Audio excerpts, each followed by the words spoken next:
Bonjour à tous et bienvenue sur ma chaîne, La Fée Indigo. J'espère que vous allez bien.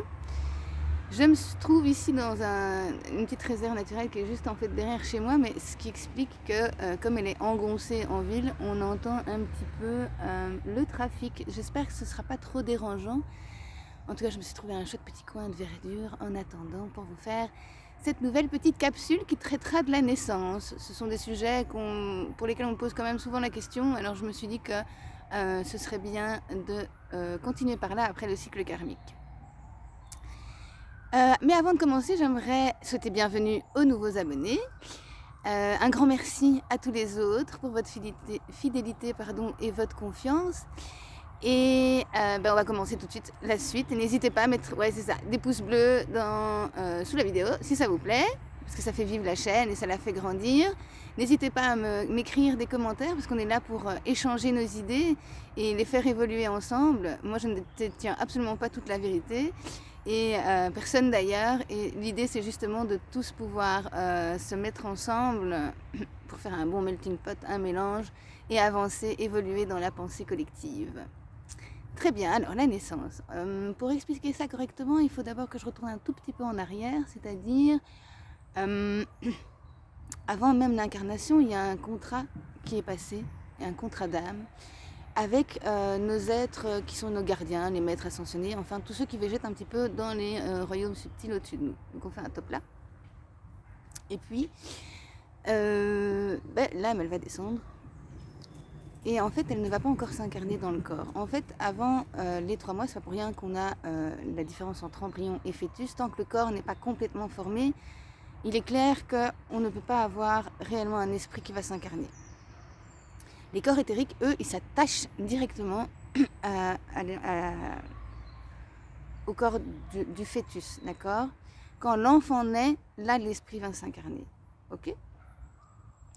En fait, à partir du moment où le cordon ombilical est coupé avec la maman, le sien va s'attacher à son corps astral, par exemple, qui est son âme, en fait. Très grossièrement dit. L'esprit, il se trouve dans le cœur, c'est encore un autre endroit, mais je ferai une autre vidéo pour parler de ça plus en profondeur. Ce qui veut dire que, en fait, elle est encore mobile. Elle va partager, les corps éthériques, ils vont partager, en fait, avec la maman. Ils vont tourner autour d'elle. Parfois, on va s'éveiller dans le ventre. Personnellement, moi, j'ai des souvenirs de quand je suis dans le ventre de ma maman. Donc, je me souviens de la lumière qui est ténue, je me souviens du bruit, je me souviens de mes doigts tout bizarres.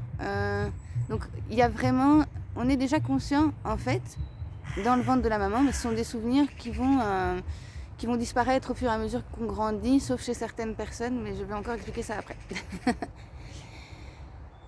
Ce qui explique aussi pourquoi, en fait, ce sont effectivement les enfants qui choisissent leurs parents.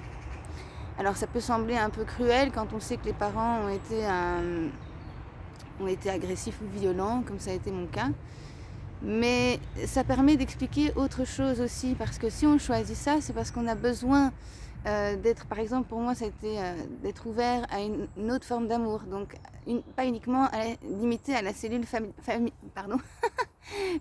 Il y a un corbeau qui passe, du coup j'ai été distraite.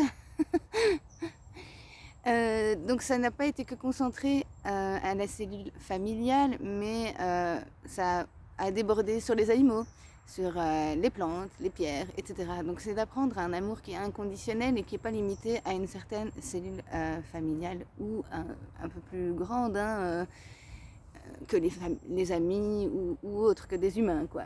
C'est plus par rapport à ça. Là c'était une grenouille. J'adore la nature, c'est trop bien. Donc, où en étais-je? Voilà, donc l'âme choisit ses parents, clairement. Donc, soit qui vont les accompagner pour les faire grandir, soit qui vont provoquer le choc pour qu'ils se réveillent, pour qu'ils puissent. De toute façon, c'est toujours pour réaliser son contrat d'âme. Donc, en soi, ce choix, il a été conscient depuis le départ. Alors, pourquoi est-ce qu'on ne se souvient pas? C'est parce qu'à un moment donné, il y a le voile de l'oubli, vous avez certainement déjà entendu parler de ça. Il y a le voile de l'oubli en fait qui va se poser sur la conscience. Et parce que c'est le jeu du libre arbitre en fait.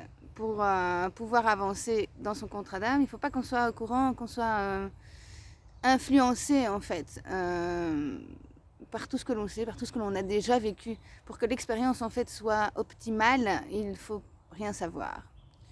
Or, ça se passe pas toujours comme ça. Donc en fait, ce qui se passe, c'est souvent on remarque que les enfants ont des conscientisations ou se rendent compte de choses ou voient des choses que nous on ne voit pas. C'est parce qu'en fait, le voile de l'illusion n'est pas encore fixé. Il se fixe chez les jeunes enfants à peu près vers l'âge de 4-5 ans, c'est-à-dire à peu près à partir du moment où ils commencent à mentir. Autrement dit, à partir du moment où ils commencent à jouer le jeu du libre arbitre, évidemment. Donc là, le voile, il va se fixer et ça va obscurcir en fait tous ses souvenirs, toutes ses capacités.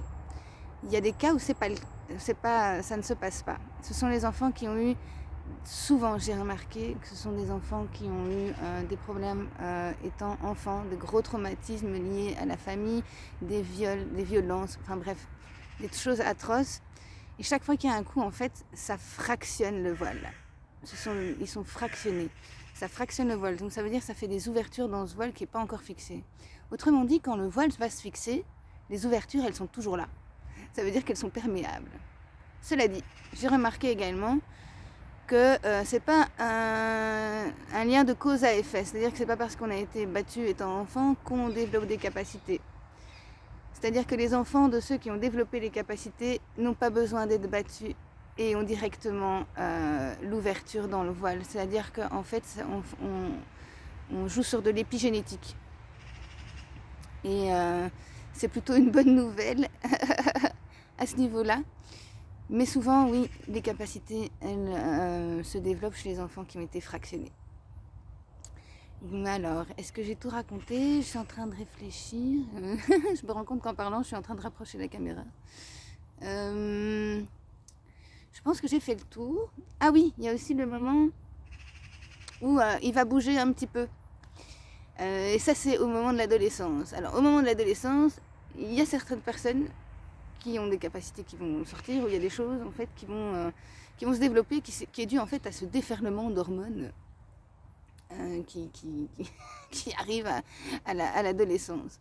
Et en fait, ce qui se passe, c'est que ça fait trembler le voile. En fait, en image, ça fait trembler le voile. Ça veut dire que ça laisse entrevoir certaines petites choses. Alors, soit on a envie d'en savoir plus que moi, et on fait plusieurs initiations et on va plus loin là-dedans, soit en fait on referme. Et on referme le voile. Mais bon, c'est jamais définitif, il n'y a rien qui est irréversible.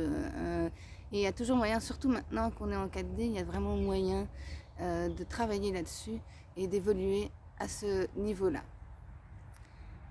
Bien, je pense que j'ai répondu à toutes les problématiques que j'avais en tête. Si j'ai oublié quelque chose ou si vous avez d'autres questions, n'hésitez pas à me les mettre en commentaire, je me ferai un plaisir de vous répondre. Et sinon, il ne me reste plus qu'à vous souhaiter une excellente après-midi. Je vous fais plein de gros bisous. Et je vous dis à bientôt. Ciao.